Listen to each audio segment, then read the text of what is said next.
Chapter 23. All went well until Mademoiselle Lariviere decided to stay in bed for 5 days. She had sprained her back on a merry-go-round at the vintage fair, which, besides, she needed as the setting for a story she had begun about a town mayor's strangling a small girl called Roquette, and knew by experience that nothing kept up the itch of inspiration so well as La Chaleur du Lit. During that period, the second upstairs maid, French, whose moods and looks did not match the sweet temper and limpid grace of Blanche, was supposed to look after Lucette, and Lucette did her best to avoid the lazy servant surveillance in favor of her cousins and sisters' company. The ominous words, "Well, if Master Van lets you come," or "Yes, I'm sure Miss Ardor won't mind your mushroom picking with her," became something of a knell in regard to love's freedom. While the comfortably resting lady was describing the bank of a brook where little Roquette liked to frolic, Ardor sat reading on a similar bank, wistfully glancing from time to time at an inviting clump of evergreens that had frequently sheltered our lovers, and at brown-torsoed, barefooted Van in turned-up dungarees, who was searching for his wristwatch that he thought he had dropped among the forget-me-nots, but which Ardor, he forgot, was wearing. Lucette had abandoned her skipping rope to squat on the brink of the brook and float a fetus-sized rubber doll. Every now and then she squeezed out of it a fascinating squirt of water through a little hole that Ardor had had the bad taste to perforate for her in the slippery orange-red toy. With the sudden impatience of inanimate things, the doll managed to get swept away by the current. Van shed his pants under a willow and retrieved the fugitive. Ardor, after considering the situation for a moment, shut her book and said to Lucette, whom usually it was not hard to enchant, that she, Ardor, felt she was quickly turning into a dragon, that the scales had begun to turn green, that now she was a dragon, and that Lucette must be tied to a tree with the skipping rope so that Van might save her just in time. For some reason, Lucette balked at the notion, but physical strength prevailed. Van and Ardor left the angry captive firmly attached to a willow trunk and, quote, prancing, end of quote, to feign swift escape and pursuit, disappeared for a few precious minutes in the dark grove of conifers. Writhing, Lucette had somehow torn off one of the red-knobbed grips of the rope and seemed to have almost disentangled herself when Dragon and Knight, prancing, returned. She complained to her governess, who, completely misconstruing the whole matter, which could also be said of her new composition, summoned Van, and from her screened bed, through a reek of embrocation and sweat, told him to refrain from turning Lucette's head by making of her a fairy tale damsel in distress. On the following day, Ardor informed her mother that Lucette badly needed a bath and that she would give it to her whether her governess liked it or not. "Horosho," said Marina, while getting ready to receive a neighbor and his protege, a young actor, in her best Dame Marina style. Quote, "But the temperature should be kept at exactly 28, as it had been since the 18th century, and don't let her stay in it longer than 10 or 12 minutes. "Beautiful idea," said Van as he helped Ardor to heat the tank, fill the old battered bath, and warm a couple of towels. Despite her being only in her 9th year and rather underdeveloped, Lucette had not escaped the delusive pubescence of red-haired little girls. Her armpits showed a slight stipple of bright floss, and her chub was dusted with copper. The liquid prison was now ready, and an alarm clock given a full quarter of an hour to live. "Let her soak first. You'll soap her afterwards," said Van feverishly. "Yes, yes, yes," cried Ardor. "I'm Van," said Lucette, standing in the tub with the mulberry soap between her legs and protruding her shiny tummy. "You'll turn into a boy if you do that," said Ardor sternly, "and that won't be very amusing." Warily, the little girl started to sink her buttocks in the water. "Too hot," she said. "Much too horribly hot." "It'll cool," said Ardor. "Plop down and relax. Here's your doll." "Come on, Ardor, for goodness sake, let her soak," repeated Van. "And remember," said Ardor, "don't you dare get out of this nice warm water until the bell rings, or you'll die, because that's what Krolik said. I'll be back to lather you, but don't call me." We have to count the linen and sort out Van's hankies. The two elder children, having locked the door of the L-shaped bathroom from the inside, now retired to the seclusion of its lateral part in a corner between a chest of drawers and an old unused mangle, which the sea-green eye of the bathroom looking glass could not reach. But barely had they finished their violent and uncomfortable exertions in that hidden nook, with an empty medicine bottle idiotically beating time on a shelf, when Lucette was already calling resonantly from the tub and the maid knocking on the door. Mademoiselle Lariviere wanted some hot water too. They tried all sorts of other tricks. Once, for example, when Lucette had made of herself a particular nuisance, her nose running, her hand clutching at Van's all the time, her whimpering attachment to his company turning into a veritable obsession, Van mustered all his persuasive skill, charm, eloquence, and said with conspiratory undertones, "Look, my dear, this brown book is one of my most treasured possessions. I had a special pocket made for it in my school jacket. Numberless fights have been fought over it with wicked boys who wanted to steal it. What we have here," turning the pages reverently, "is no less than a collection of the most beautiful and famous short poems in the English language. This tiny one, for example, was composed in tears 40 years ago by the poet laureate Robert Brown, the old gentleman whom my father once pointed out to me up in the air on a cliff under a cypress, looking down on the foaming turquoise surf near Nice, an unforgettable sight for all concerned. It is called Peter and Margaret. Now you have, say," turning to Arder in solemn consultation, 40 minutes. Give her a full hour. She can't even memorize Mirontaine. All right, a full hour to learn these 8 lines by heart. You and I," whispering, "are going to prove to your nasty, arrogant sister that stupid little Lucette can do anything if," lightly brushing her bobbed hair with his lips, "if, my sweet, you can recite it and confound Arder by not making one single slip. You must be careful about the here, there, and the this, that, and every other detail. If you can do it, then I shall give you this valuable book for keeps." "Let her try the one about finding a feather and seeing Peacock Plain," said Arder dryly. "It's a bit harder."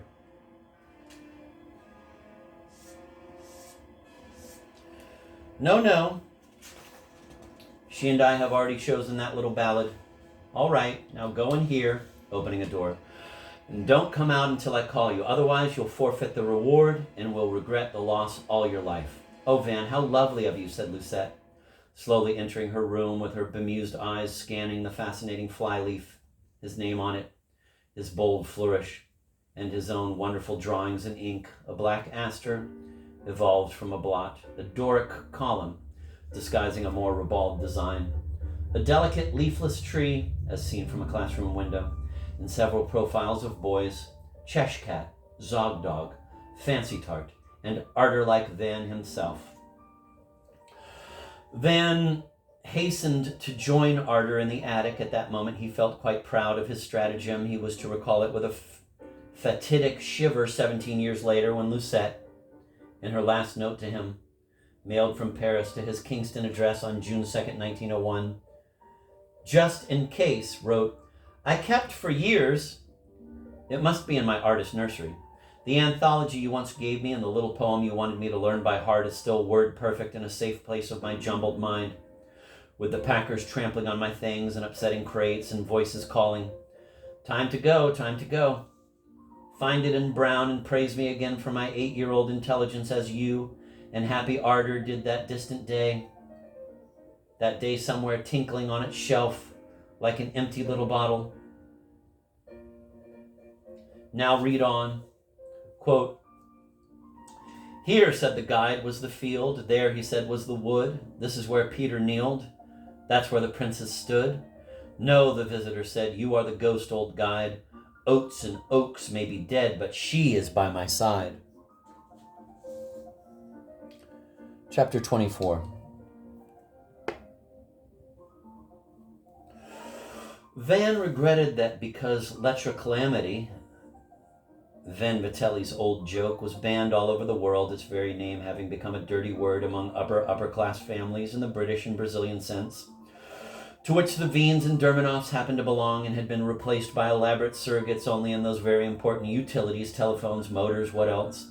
Well, a number of gadgets for which plain folks hanker with lolling tongues, breathing faster than gun dogs, for it's quite a long sentence.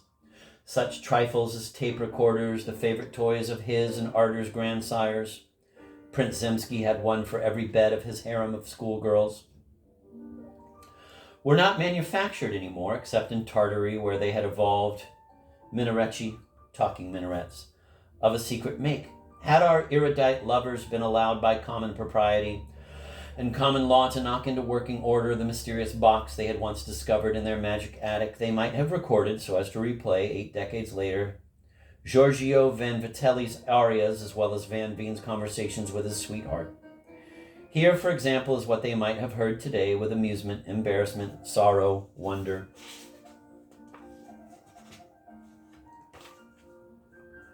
Parentheses, narrator on that summer day soon after they had entered the kissing phase of their much too premature and in many ways fatal romance, Van and Arter were on their way to the gun pavilion alias shooting gallery, where they had located on its upper stage a tiny Oriental-style room with bleary glass cases that had once lodged pistols and daggers, judging by the shape of dark imprints of the faded velvet. A pretty and melancholy recess, rather musty, with a cushioned window seat and a stuffed Parlusian owl on a side shelf, next to an empty beer bottle left by some dead old gardener, the year of the obsolete brand being 1842, end of parentheses.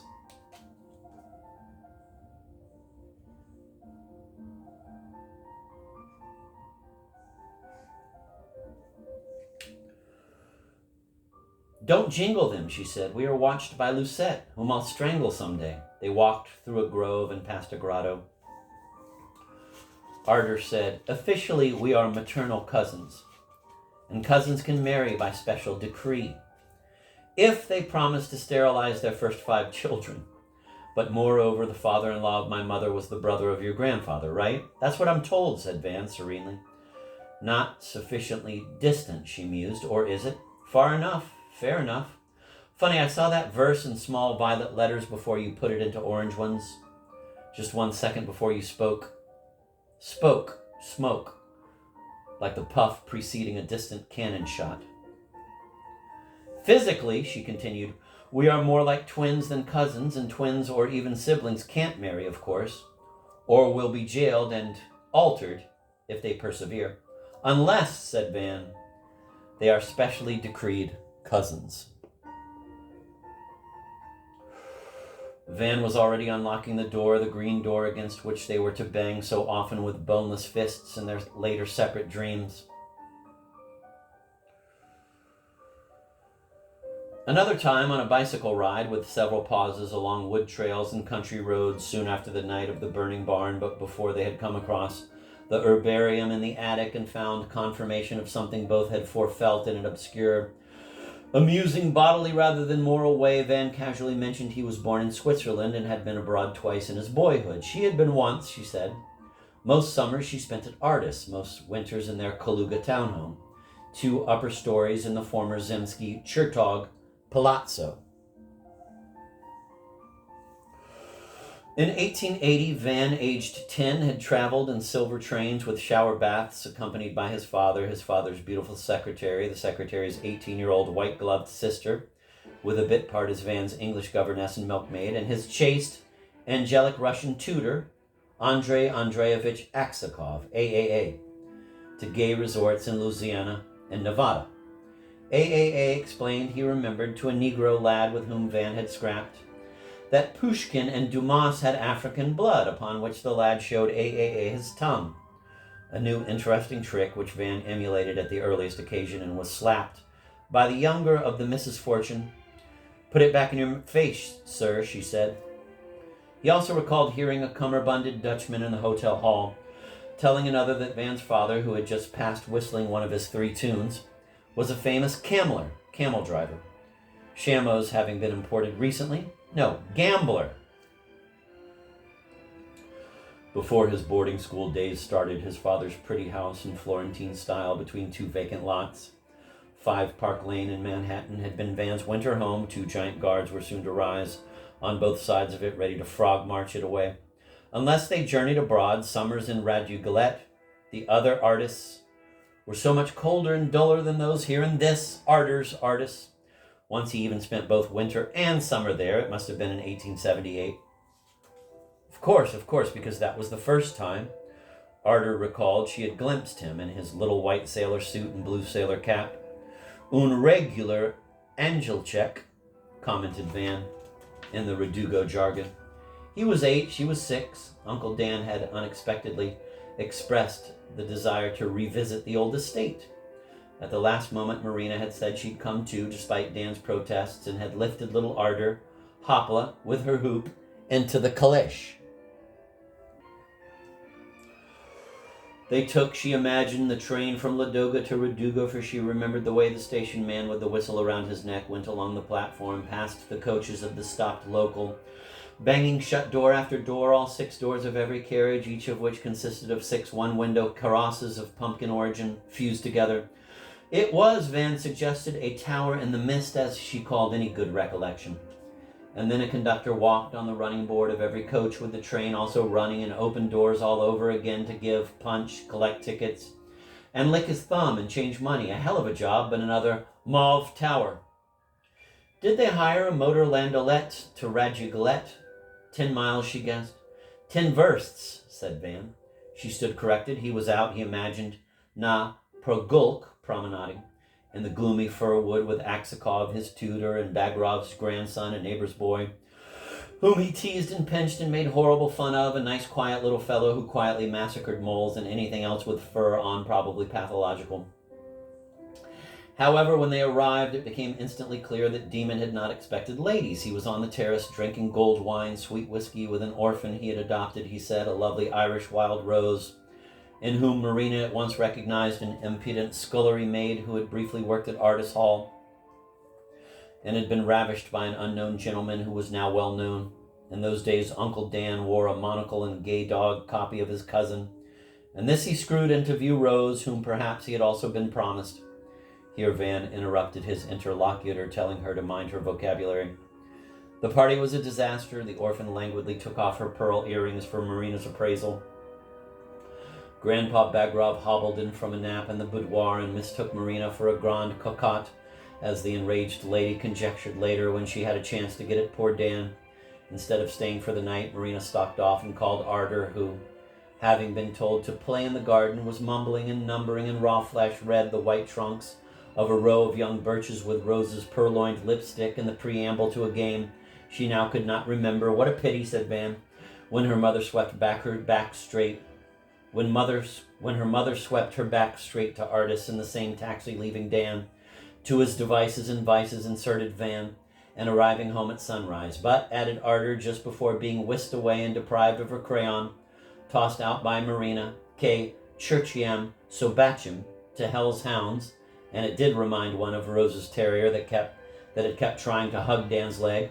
The charming glimpse was granted her of tiny Van with another sweet boy in blonde-bearded, white-bloused Aksakov walking up to the house, and oh yes, she had forgotten her hoop. No, it was still in the taxi. But personally, Van had not the slightest recollection of that visit, or indeed of that particular summer, because his father's life anyway was a rose garden all the time, and he had been caressed by ungloved, lovely hands more than once himself, which did not interest Ardor.